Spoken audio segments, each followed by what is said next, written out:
پیارے دوستوں، السلام علیکم۔ میرا نام طارق نصیر ہے اور اس وقت آپ ملاحظہ فرما رہے ہیں میری نئی تحریر کردہ کتاب کرسٹوفر کولمبس اور بر اعظم امریکہ کی دریافت، اور اس وقت آپ ملاحظہ فرما رہے ہیں میری اس نئی تحریر کردہ کتاب کا سرورق، اور اس وقت آپ کی خدمت میں میری اس کتاب کی پہلی ویڈیو قسط پیش کی جا رہی ہے، جو کہ صفحہ نمبر 1 سے لے کر صفحہ نمبر 10 تک کے صفحات پر مشتمل ہے۔ تو آئیے دوستوں، اب ہم اپنی اس نئی تحریر کردہ کتاب کی پہلی ویڈیو قسط کا آغاز کرتے ہیں۔ بسم اللہ الرحمن الرحیم۔ کرسٹوفر کولمبس کا تعارف اور ان کی ابتدائی زندگی۔ کرسٹوفر کولمبس کا تعلق ہسپانیہ کی اشرافیہ سے تھا۔ وہ سمندروں کے بحری سفر کے ایک عظیم اور مشہور زمانہ ایکسپلورر تھے، جنہوں نے بر اعظم امریکہ دریافت کیا تھا۔ کرسٹوفر کولمبس اٹلی کے شہر جنیوا میں 25 اگست سن 1451 کو پیدا ہوئے تھے۔ ان کے والدین کے نام درج ذیل تھے: والد ڈومینیکو کولمبو، والدہ سوزانا فونٹانا روزا۔ کرسٹوفر کولمبس کے والدین ڈومینیکو کولمبو اور سوزانا فونٹانا روزا کی شادی سن 1445 میں اٹلی کے شہر جنیوا میں ہوئی تھی۔ اس شادی کے بعد کرسٹوفر کولمبس کے والدین ڈومینیکو کولمبو اور سوزانا فونٹانا روزا کے یہاں 5 بچوں کی پیدائش ہوئی تھی، جن کے ناموں کی تفصیل درج ذیل ہے۔ Number 1، Christopher Columbus. Number 2، Giovanni Columbus. Number 3، Bartholomew Columbus. Number 4، Bianchinetta Columbus. Number 5، Giacomo Columbus. Christopher Columbus کے والد ڈومینیکو کولمبو اٹلی کے شہر جنیوا اور ساوونا میں اون بنانے کے کاریگر کا کام کیا کرتے تھے، جبکہ ان کی بیوی سوزانا فونٹانا روزا ایک گھریلو خاتون تھیں۔ کرسٹوفر کولمبس کے والد ڈومینیکو کولمبو پنیر کے کاروبار کے ایک اسٹینڈ یعنی چیز اسٹینڈ کے مالک بھی تھے، جس میں کرسٹوفر کولمبس بھی اپنے بچپن میں اپنے والد کی مدد کرنے کے لیے ان کے ساتھ بیٹھا کرتے تھے۔ ڈومینیکو کولمبو کا انتقال ساوونا میں سن 1496 میں ہوا تھا اور ان کی تدفین ساوونا کے قبرستان میں ہوئی تھی، جبکہ سوزانا فونٹانا روزا کی وفات سن 1489 میں ہوئی تھی اور ان کی تدفین جنیوا میں ہوئی تھی۔ سن 1465 میں کرسٹوفر کولمبس نے اپنے بحری سفروں کا آغاز اس وقت کرنا شروع کر دیا تھا جب ان کی عمر محض 14 برس کی تھی۔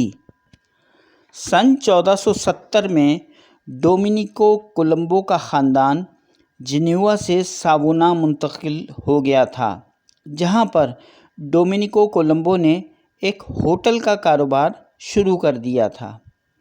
کرسٹوفر کولمبس نے جنوب مشرقی ہسپانیہ کی آبنائے آئیبیریا یعنی آئیبیرین پیننسولا کے کیتھولک بادشاہ فرڈینینڈ دوئم آف اراگون اور ملکہ ایزابیلا اول آف کیسٹیل کے زیر اہتمام اپنے بحری سفروں کے ذریعے دنیا کی نئی دریافت کے کام کا آغاز کیا تھا۔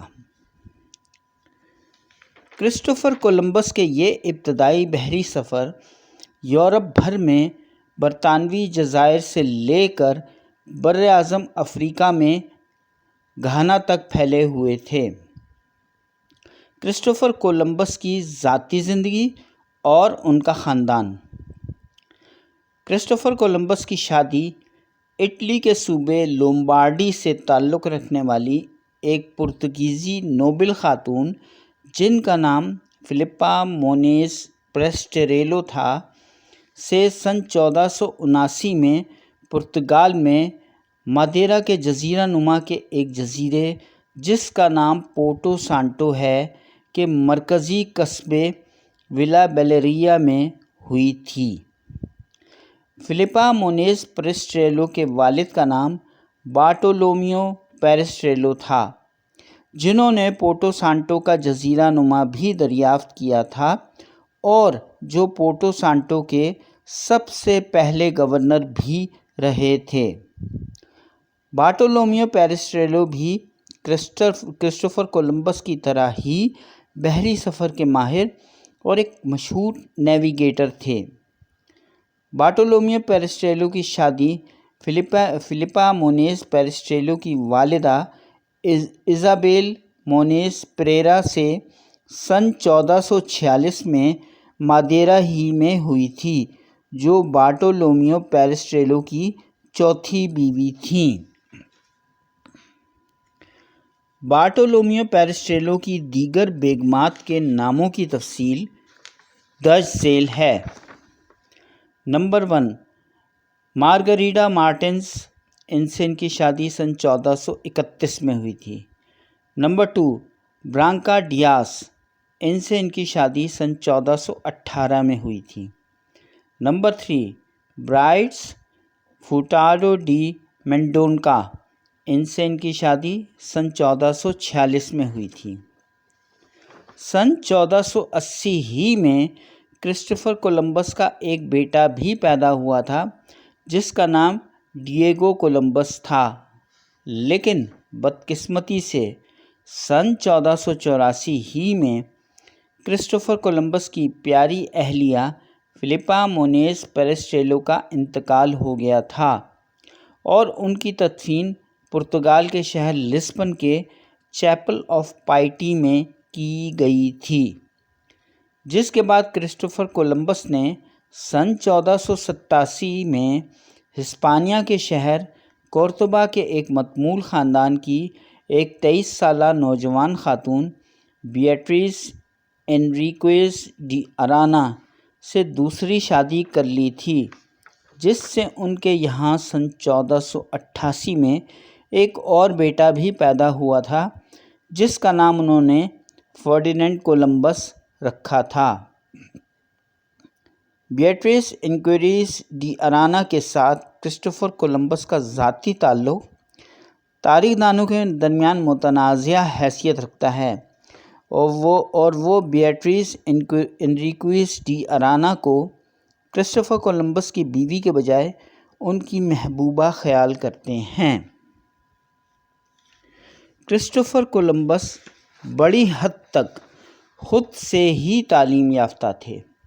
وہ علم جغرافیہ، علم تاریخ اور علم فلکیات کا علم رکھتے تھے، اس لیے انہوں نے مصالحہ جات کی منافع بخش تجارت سے فائدہ اٹھانے کی امید پر ایسٹ انڈیز کے لیے مغربی سمندری راستہ تلاش کرنے کا منصوبہ بنایا تھا۔ اگست سن 1492 میں کرسٹوفر کولمبس اپنے 3 بحری جہازوں کے ساتھ کیسٹیل کی بندرگاہ سے اپنے اس مشن کے لیے بحر اوقیانوس میں اپنے اس تاریخی بحری سفر پر روانہ ہوئے تھے۔ کرسٹوفر کولمبس نے 12 اکتوبر سن 1492 کو بر اعظم امریکہ کی سرزمین پر اپنا پہلا قدم رکھا تھا۔ جس مقام پر کرسٹوفر کولمبس نے امریکہ کی سرزمین پر اپنا پہلا قدم رکھا تھا وہ جنوبی امریکہ کا ملک کولمبیا تھا، اور وہ بہاماس کا ایک جزیرہ گواناہانی تھا۔ اس کے بعد انہوں نے کیوبا اور ہسپانیولا کے جزائر کا بھی دورہ کیا تھا اور وہاں پر ہیٹی نام کے ایک جزیرے پر اپنی ایک ہسپانوی کالونی بھی قائم کی تھی۔ سن 1493 کے اوائل میں کرسٹوفر کولمبس اپنا یہ تاریخی مشن کامیابی کے ساتھ مکمل کرنے کے بعد وہاں کے چند مقامی افراد کو بطور ثبوت اپنے ساتھ لے کر واپس کیسٹیل پہنچ گئے تھے۔ کرسٹوفر کولمبس کے بحری سفروں کا آغاز اور تفصیلات۔ کرسٹوفر کولمبس کی اس نئی دریافت کی خبر کی گونج پورے یورپ بھر میں پھیل گئی تھی۔ اس بحری سفر کی شاندار کامیابی کے بعد کرسٹوفر کولمبس نے سن 1493 ہی میں لیزر اینٹیلس اور سن 1498 میں ٹرینیڈاڈ اور سن 1502 میں وسطی امریکا کے مشرقی ساحل کو تلاش اور دریافت کرنے کے لیے یورپ سے بحر اقیانوس کو عبور کر کے بر اعظم امریکا کے مزید 3 بحری سفر اور بھی طے کیے تھے۔ سن 1473 میں کرسٹوفر کولمبس نے جنیوا میں اٹلی کی اشرافیہ کے اسپائنولا، سینچورین اور ڈی نیگرو خاندانوں کے لیے ایک زیر تربیت کاروباری ایجنٹ کے طور پر کام کرنا شروع کر دیا تھا۔ ان خاندانوں کی ضروریات اور تجارتی طلبات کو پورا کرنے کے لیے کرسٹوفر کولمبس نے یونانی جزیرے چیوس تک جانے کے لیے بحیرہ ایجین کے کئی بحری سفر طے کیے تھے۔ مئی 1476 میں کرسٹوفر کولمبس نے اٹلی کی بحریہ کے لیے جنگی ساز و سامان کی شمالی یورپ میں منتقلی کے لیے اطالوی بحریہ کے بحری جہاز جس کا نام امیریگو ویسپوسی تھا کے ہمراہ اٹلی کے شہر جنیوا سے شمالی یورپ تک کا ایک بحری سفر بھی طے کیا تھا، جہاں پر انہوں نے برطانیہ کے شہر برسٹل اور آئرلینڈ کے شہر گیلوے میں واقع سینٹ نکولس کالجیٹ چرچ کا دورہ بھی کیا تھا۔ سن 1477 کے موسم خزاں میں کرسٹوفر کولمبس نے آئس لینڈ کا دورہ بھی کیا تھا، جس کے بعد وہ ایک پرتگیزی بحری جہاز کے ذریعے سفر طے کرتے ہوئے پرتگال کے شہر لسبن پہنچ گئے تھے، جہاں پر ان کی ملاقات اپنے چھوٹے بھائی بارتھولومیو کولمبس سے ہوئی تھی، جن کے ساتھ مل کر انہوں نے سینچورین خاندان کے لیے تجارتی سرگرمیوں کا آغاز کیا تھا، جو لسبن ہی میں مقیم تھے۔ سینچورین خاندان کے ساتھ ان کا یہ تجارتی سلسلہ سن 1485 تک جاری رہا تھا۔ سن 1478 میں سینچورین خاندان نے چینی کی خریداری کے غرض سے کرسٹوفر کولمبس کو مدیرا بھی بھیجا تھا۔ مدیرا ہی میں کرسٹوفر کولمبس کی ملاقات پورٹو سانٹو کے سابقہ گورنر بارتھولومیو پیرسٹریلو کی خوبصورت اور جوان سال صاحبزادی فلپا مونیز پیرسٹریلو سے ہوئی تھی، اور پھر وہ دونوں ایک دوسرے کی محبت میں گرفتار ہو گئے تھے، اور اگلے سال یعنی سن 1479 میں ان دونوں نے مدیرا ہی میں شادی کر لی تھی۔ اس شادی کے معاملے میں فلپا مونیز پیرسٹریلو کی چھوٹی بہن، جن کا نام وایولانٹے مونیز پیرسٹریلو تھا، انہوں نے اپنی والدہ ایزابیل مونیز پریرا کو اپنی چھوٹی بہن فلپا مونیز پیرسٹریلو کی کرسٹوفر کولمبس سے شادی کرنے پر رضامند کیا تھا۔ سن 1479 سے لے کر سن 1480 کے درمیان کرسٹوفر کولمبس نے مغربی افریقی ممالک کی ساحلی بندرگاہ پر اپنے تجارتی سفر طے کیے تھے، جن میں خصوصاً گھانا کی بندرگاہ ایلمینا قابل ذکر ہے، جسے آج کے جدید دور میں گنی کوسٹ کہا جاتا ہے۔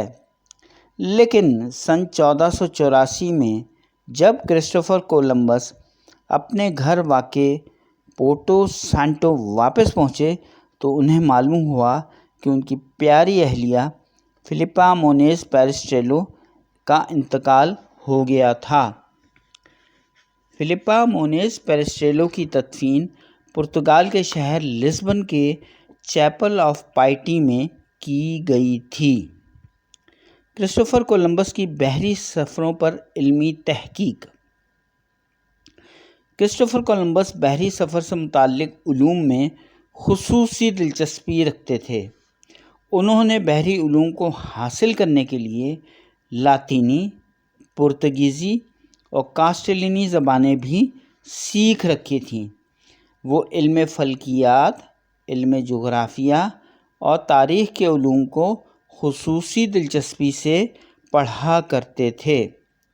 وہ مندرجہ ذیل سائنسدانوں کی کتابوں کو خصوصی دلچسپی سے پڑھتے تھے، جن کے نام درج ذیل ہیں: نمبر 1 کلاڈیس بطلیمی، number 2 Pierre d' Ailly, number 3 Marco Polo, number 4 sir John Mandeville, number 5 Gaius Plinius Secundus, number 6 Pope Pius دوئم۔ اور ان کتابوں کے ناموں کی تفصیل درج ذیل ہے۔ نمبر 1 دنیا کی تصویر، جو کہ پیری ڈی ایلی نے لکھی تھی، جس کا لاطینی نام امیجو منڈی ہے۔ Number 2 the travels of Marco Polo, number 3 the travels of sir John Mandeville, number 4 Plinius natural history, number 5 ہر جگہ کے واقعات، جو کہ پوپ پیوس دوئم نے لکھی تھی، جسے لاطینی زبان میں ہسٹوریا ریرم یوبی گیسٹیرم کہا جاتا ہے۔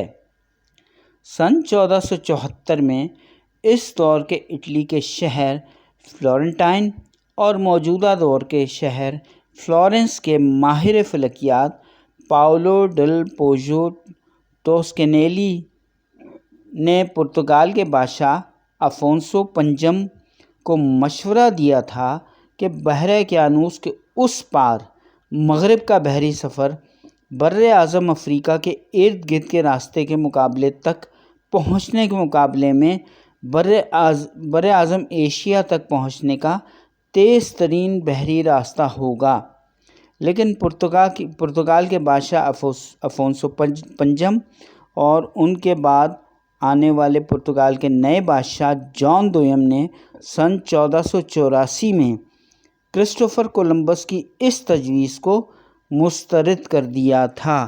جاری ہے۔